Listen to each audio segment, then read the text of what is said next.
Justice Yahya Afridi साहब आ चुके हैं। आपको क्या लगता है कैसा टेन्योर गुजारेंगे? काजी फ़ायज़ ईसा की तरह गुजारेंगे या जस्टिस साकिब निसार साहब की तरह गुजारेंगे? देखें, काजी फ़ायज़ ईसा और जस्टिस साकिब निसार साहब तो एक ही थे, तो इसलिए ये तो नहीं कह सकते साकिब निसार की तरह या काजी फ़ायज़ ईसा की तरह, वो तो एक जैसे थे। आई एम श्योर कि जो कुछ जस्टिस साकिब निसार या जस्टिस काजी फ़ायज़ ईसा जैसे जजों ने इस अदलिया के साथ और हमारे इंतखाबी अमल के साथ किया है, जैसे याह्या अफरीदी जो हैं उसका कोई मदावा करेंगे, उन ज़ख्मों पे मरहम रखेंगे जो ज़ख्म काजी फ़ायज़ ईसा और साकिब निसार जैसे लोगों ने इस मुल्क के इंतखाबी अमल के साथ पहुँचाए। साकिब निसार ने 2018 में और फ़ायज़ ईसा ने 2024 में। तो अब मरहम की ज़रूरत है, तो वो मरहम जो है अब चीफ़ जस्टिस याह्या अफरीदी को रखना है।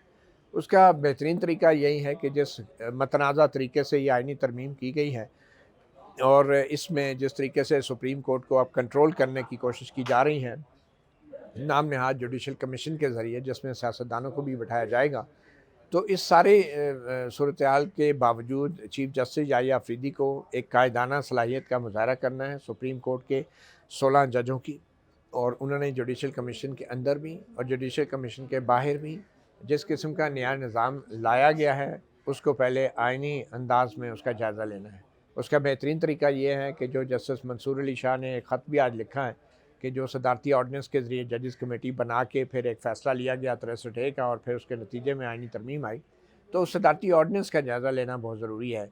चाहे वो फुल कोर्ट इंतज़ामी साइड पे इजलास की सूरत में ले या फिर फुल कोर्ट अदालत के तौर पे बैठे कमरा अदालत में और सदारती ऑर्डनेंस का जायज़ा ले, क्योंकि जब तक उस सदारती ऑर्डनेंस की आइनी हैसियत तय नहीं होती, आल्दो कि अब तो आइनी तरमीम आ गई है, शायद सदारती ऑर्डनेंस और प्रैक्टिस प्रोसीजर एक्ट इतना अब रेलिवेंट नहीं रहा, मगर इसके बावजूद भी जुडिशल कमीशन भी जो बना है इसमें भी शायद जस्टिस मंसूर अली शाह और जस्टिस मुनीब अख्तर या कोई और जजेस जो हैं वो शायद वो कहें कि हम इस जुडिशल कमीशन में भी नहीं बैठ सकते।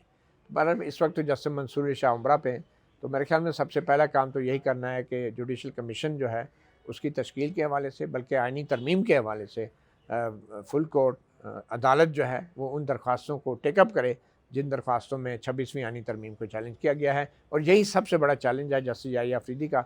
अगर वो काम जस्टिस याह्या अफरीदी नहीं करते, आइनी जो तरमीम है उसके ख़िलाफ़ दरख्वास्तों को टेकअप नहीं करते, तो फिर मसले शुरू होंगे, मसाइल शुरू होंगे। सर, आपने कहा कि चैलेंज एक आइन को चैलेंज किया जा रहा है, जो आइन के अंदर तरमीम की जा रही है, इससे तो पार्लियामेंट कभी भी सुपीरियर नहीं रहेगी और पार्लियामेंट तो हमेशा सुपीरियर है।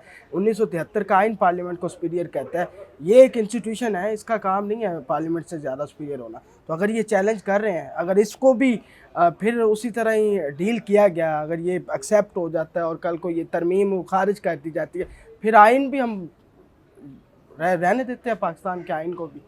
देखें, पार्लियामेंट और आइन बिल्कुल सुप्रीम है और पूरी दुनिया में जो जमहूरी ममालिक हैं वहाँ पे ये दोनों इनकी बालादस्ती होती है, लेकिन ये है पार्लियामेंट और आइन। पार्लियामेंट क्या है? पार्लियामेंट वो है कि जो साफ शफाफ इंतखाबात के ज़रिए लोग मुंतखब होकर आते हैं। पार्लियामेंट वो नहीं है कि काजी फ़ायज़ ईसा जैसे जज जो हैं वो एक बड़ी सियासी जमात का निशान, इंतखाबी निशान ले लें और फिर खामोश तमाशाई बन जाएँ कि जब उस बड़ी सियासी जमात को इंतखाबी अमल में बतौर सियासी जमात हिस्सा ना लेने दिया जा रहा हो और चुप करके तमाशा देखते रहें। अच्छा सर, आप काजी फ़ायज़ ईसा साहब के हवाले से कह रहे हैं कि मैं ज़रा बात पूरी कर लूँ कि पार्लियामेंट वो है जो साफ शफाफ इंतखाबात के नतीजे में वजूद में आती है, और फिर पार्लियामेंट वो है कि जो मुकम्मल होती है। ये नहीं होता कि एक सूबे के जो 12-13 सेनेटर हैं उनका इंतखाब भी ना हुआ। फिर पार्लियामेंट वो है कि जो आइन के मुताबिक तमाम सियासी जमातों को उनके जीते हुए अरकान के तनासब से तमाम मखसूस नशिस्तें दी जाती हैं। तो जब ये कोई चीज़ इनमें से नहीं है तो फिर पार्लियामेंट तो मुकम्मल ही नहीं है। जब पार्लियामेंट मुकम्मल नहीं है तो फिर बालादस्त कैसे है?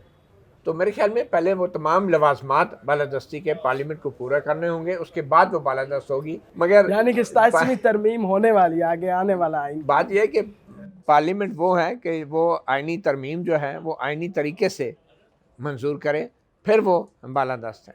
मगर इस आइनी तरमीम का जब मकसद ये हो कि जो मौजूदा हुकूमत के ऊपर जो एतराज़ात हैं उन एतराज़ात को रद्द करना और फिर सुप्रीम कोर्ट के फ़ैसला जो 12 जुलाई का है मखसूस नशस्तों के हवाले से, उस फ़ैसले पे अमल दरामद ना करना, उसको गैर मौसर की कोशिश करना, ये कोई पार्लियामेंट नहीं है और ये कोई बालादस्ती नहीं है, ये साजिश है। इस मुल्क के आइन के ख़िलाफ़ और ख़ुद पार्लियामेंट के अपने ख़िलाफ़। जान और साहब ख़ास तौर पे जब ताकतवर हलकों के कहने पे कोई पार्लियामेंट यरगमाल बन के MNAs अगवा हों, उन पर तशद्दुद हो और उनको ज़बरदस्ती वोट डलवा के दो ताई पूरी की जाए, तो ये पार्लियामेंट की बालादस्ती तो नहीं है। तो आप जो पार्लियामेंट की बालादस्ती की बात कर रहे हैं, अगर पार्लियामेंट की अपनी बालादस्ती होती, अपनी मर्ज़ी से आईनी तरमीम हो रही होती, तो हम भी उसके साथ खड़े होते। मगर यहाँ तो सबको पता है, फैसल वाडा जैसे सियासतदान कहते हैं बाप के बाप को क्रेडिट जाता है, बिलावल भुट्टो जैसे सियासतदान कहते हैं बाप को भी क्रेडिट जाता है। ये बाप कौन है? ये बाप का नाम वो अपने लेते हुए आसिफ अली शर्माते क्यों जरदारी हैं? साहब का कह रहे थे, जाहिर सी बात है पीपल बहरहाल- पावर पॉलिटिक्स उनके बाद ख़त्म है, तो वो तो अपने बाप को दे सकते हैं क्रेडिट। रही बात आपकी पार्लियामेंट की बालादस्ती की, तो 1947 से लेकर ये 2024 तक बता दें कि कौन सा इलेक्शन जिसमें ये तमाम आए और पार्लियामेंट बालादस्त हुई हो, और ये किसने करना है कि पार्लियामेंट कब बालादस्त होगी, कब ये इलेक्शन फेयर होगा, ये किसने करना है। अगर सुप्रीम कोर्ट के पास इलेक्शन को कालअदम करार, अगर सुप्रीम कोर्ट ने देना है कि इलेक्शन कालअदम, तो करार दे देना, तो क्यों नहीं दे रही। तो सारे मामला रास्ते खुले हैं। और अगर अभी पार्लियामेंट के अंदर अगर बैठे हुए हैं, अगर आप कह रहे हैं कि एक जमात को का इंतखाबी निशान ले लिया गया, वो भी आइन के मुताबिक ही लिया गया, वो कोई अपनी मर्ज़ी से नहीं लिया गया। 2018 में भी यही पार्टी जो थी वो इलेक्शन जीत के आई थी, तब की क्या आप समझते हैं कि तब ये पार्लियामेंट बालादस्त थी, तब ये पार्टी सही अंदाज से आई थी, आइन के मुताबिक लिया गया, इन्होंने इंट्रा पार्टी इलेक्शंस नहीं हुए। हाँ, फेवर्स देना, अगर आप कहते हैं कि फेवर्स देनी चाहिए, चलें उनको नोटिस दे देना चाहिए ताकि वो अगली दफ़ा अपने इलेक्शन करवा लें पार्टी के अंदर, तो ये आप कहेंगे जी वो फेवर उन्होंने ली थी। तो इसमें ये उन्होंने कहीं भी फैसला ऐसा नहीं है कि जो उन्होंने किसी की भी मतलब जो है वो तरफदारी की हो गाजी फायजी साहब। देखिए, आपने 1947 से लेकर आज तक के इलेक्शंस का जिक्र किया। उन इलेक्शन में अगर जो कुछ भी गलत होता रहा तो उसका नतीजा आपने देख लिया, हमारा मुल्क टूट गया। तो क्या हम दोबारा मुल्क को तोड़ना चाहते हैं? नहीं। कम से कम अब तो हमें मुल्क को बचाने की कोशिश करनी चाहिए। 1947 की जब हम मिसाल देते हैं तो मतलब तो ये है कि फिर 1971 फिर आएगा। फिर तो वो वाली बात है कि आज फिर केले के छिलके से मुझे फिसलना पड़ेगा। वहाँ मैं पंजाबी में नहीं बोलना चाहता, बुरा लगेगा कि अभी फिर जो है ना हमें फिसलना पड़ेगा। तो ज़रूरी नहीं है कि हर बार हम केले के छिलके से फिसलें, हमें बचने की भी कोशिश करनी चाहिए ना। अगर माजी की गलतियाँ हैं तो 2 wrongs don't make 1 right, ठीक है। हमें उन गलतियों को दोहराना नहीं चाहिए, उन गलतियों से सबक सीखना चाहिए। और अब अगर इलेक्शन में कुछ गड़बड़ हो रही है तो सिर्फ इसलिए हमें खामोश नहीं रहना चाहिए कि 2018 में भी यही कुछ हुआ था। बात यह है कि हमारे जैसे तो 2018 में भी बोलते रहे हैं, 2024 में भी बोल रहे थे, कभी PTI की तरफ से हमें गालियाँ पड़ती रही हैं 2018 में, 2024 के बाद अब नून लीग की तरफ से गालियाँ पड़ रही हैं। तो हमारा काम तो बोलना है इन पे। तो आप हमें तो ये मत बताएं कि पहले ये होता रहा है तो इसलिए अब अगर हो रहा है तो क्या नहीं है। हमने फिर भी बोलते रहना है और हमें ये पता है कि अगला इलेक्शन में भी गालियाँ हमको ही पड़नी है।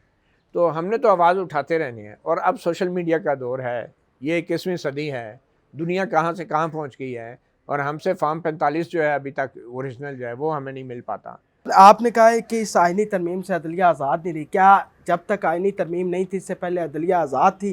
भुट्टो की फांसी भी एक अदालत के जज की जानिब से दी गई थी, क्या वो फांसी ठीक थी? जस्टिस साकिब निसार साहब ने कालाबाग डैम में बनाने की कोशिश की, क्या वो ठीक था? ऐसे कई जजेस हैं और वो जजेस भी आए हैं जिन्होंने मुशर्रफ दौर में भी हलफ उठाए हैं। क्या तब अदलिया आज़ाद थी जो अब तरमीम के बाद नहीं रहेगी? देखिए, हमारे जो भुट्टो को फांसी हुई थी जनरल ज़िया-उल हक ने दी थी। तो क्या जनरल ज़िया-उल हक एक अच्छी मिसाल है? क्या हम दोबारा मार्शल लॉ चाहते हैं? अगर नहीं चाहते तो कम से कम भुट्टो की फांसी की मिसाल दे के मौजूदा जो इस निज़ाम का अदालती कत्ल किया जा रहा है उसको तो जस्टिफाई ना करें ना आप। ये कोई अच्छी मिसाल तो नहीं है भुट्टो की फांसी की। दूसरी बात यह है कि साकिब निसार जो डैम फंड इकट्ठे करता रहा है, उसने डैम फूल बनाया पूरी कौम को, 25 करोड़ आवाम को, और आज वो साकिब निसार किधर है? आज वो मुँह छुपाता फिर रहा है, मुँह दिखाने के काबिल नहीं है। और ये काजी फायजीसा भी जो है मुँह छुपाता फिरेगा, बिल्कुल साकिब निसार की तरह।